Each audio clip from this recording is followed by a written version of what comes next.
दोस्तों, अगर आपकी भी पत्नी ने मेंटेनेंस सीआरपीसी 125 या फिर घरेलू हिंसा के तहत गुजारे भत्ते का केस किया है दोस्तों, तो अगर आप एक चीज को सुनना चाहते हैं तो वो ये है कि वो ये सच है कि अगर पति भिखारी है दोस्तों तो उसे जो है मेंटेनेंस पत्नी को नहीं देना पड़ेगा दोस्तों। और ये केरल हाईकोर्ट का एक बड़ा फैसला आया है दोस्तों। जय हिंद, नमस्कार, मैं एडवोकेट आशीष मिश्रा। लाइक कर दीजिएगा, शेयर कर दीजिएगा, सब्सक्राइब कर दीजिएगा ताकि ये इन्फॉर्मेशन, ये जजमेंट देश के कोर्ट्स में क्या हो रहा है मेंटेनेंस को लेकर या और भी किसी तरीके के मैट्रिमोनियल डिस्प्यूट में दोस्तों, तो आप अपने केसेस में इस्तेमाल कर सकते हैं, नहीं कर सकते हैं। फिलहाल ये इंटरेस्टिंग जजमेंट है, इसको समझते हैं दोस्तों। अभी था क्या दोस्तों कि इस केस में पति था, वो भिखारी था और उसके खिलाफ जो है कोर्ट में पहुंची थी पत्नी और गुजारे भत्ते की मांग करी थी।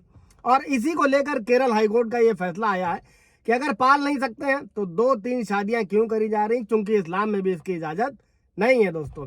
मुस्लिम विवाह का मैटर है और केरल हाईकोर्ट ने ये साफ किया कि वो किसी ऐसे मुस्लिम व्यक्ति की एक से ज्यादा शादियों को मंजूर नहीं कर सकता है जिनके पास पत्नियों का भरण पोषण करने की काबिलियत नहीं है दोस्तों। अब अभी था क्या दोस्तों, जो कोर्ट था वो एक मुस्लिम भिखारी की दूसरी पत्नी की याचिका पर सुनवाई कर रहा था, जिसने पति से 10,000 रुपए गुजारा भत्ता मांगा था। अभी आप समझिएगा कि भिखारी से भी 10,000 रुपए की मांग करी गई है। मामला ये पेरिथ मन्ना का था, साउथ का मैटर है तो ऐसी भाषा का यूज होता है वहां पर। अब जिसमें एक 39 साल की महिला ने अपने अंधे पति के खिलाफ कोर्ट पहुंची थी, आप ये भी समझिएगा। और इससे पहले वो फैमिली कोर्ट भी गई थी, लेकिन कोर्ट ने ये कहते हुए याचिका पत्नी की खारिज कर दी थी कि उसके भिखारी पति को भरण पोषण देने का जो आदेश है, जो निर्देश है, वो नहीं दिया जा सकता है। अभी ऐसे में क्या है, हालांकि कोर्ट ने यह भी कहा कि भिखारी ने मुस्लिम पर्सनल लॉ बोर्ड के तहत 2 शादियां करी हैं, इसलिए जो राज्य सरकार है इसमें दखल दे और उसकी दोनों पत्नियों की मदद की जाए, मतलब मदद करे सरकार।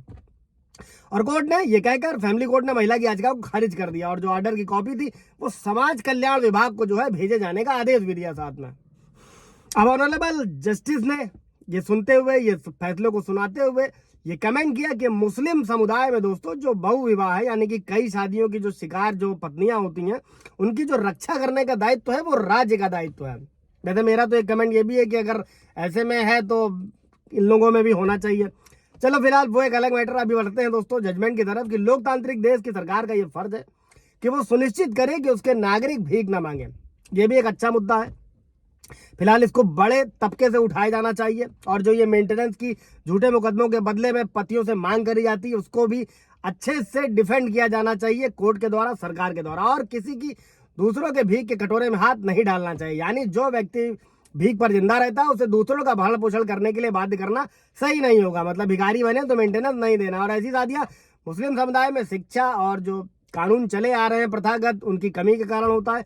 और अदालत किसी भी ऐसे मुस्लिम व्यक्ति की पहली, दूसरी या तीसरी शादी को आसानी से मान्यता नहीं देती। और ये गलत धारणा है दोस्तों कि एक मुस्लिम पुरुष यदि चाहे तो हर हाल में 1 से ज्यादा शादियां कर सकता है। और जो बहुविवाह है या इस तरीके की चीजें वो किसी के लिए भी ठीक नहीं होती हैं, ये केवल एक अपवाद है। और पत्नी का दावा क्या था कोर्ट में दोस्तों, इसको भी समझिएगा कि जो अंधा पति है, अब इसको ये इंटरेस्टिंग चीज है, इसको जरूर समझिएगा, जो अंधा पति है वो भीख से 25,000 रुपए कमाता है। और महिला ने अपनी याचिका में, सोचिए पति भिखारी है, महिला कितनी जो है समझदार है, अपनी याचिका में दावा किया कि उसका जो है 46 साल का जो अंधा पति है वो भीख मांगने और कई दूसरे जरियों से जो है 25,000 रुपए कमाता, इसलिए 10,000 रुपए जो है हर महीने गुजारा भत्ता दिया जाए। और महिला ने यह भी कहा कि वो इस समय अपनी पहली पत्नी के साथ रह रहा है और महिला ने कोर्ट को बताया कि वो उसे धमकी दे रहा है कि वो जल्द ही किसी दूसरी महिला से तीसरी शादी भी कर लेगा। केरल हाईकोर्ट का जजमेंट है दोस्तों और बड़ा ही इंटरेस्टिंग है। इससे रिलेटेड कोई सवाल जवाब होगा, अगर आपका भी मेंटेनेंस से रिलेटेड हो तो कमेंट में पूछिए, क्लियर किया जाएगा दोस्तों। Thank you.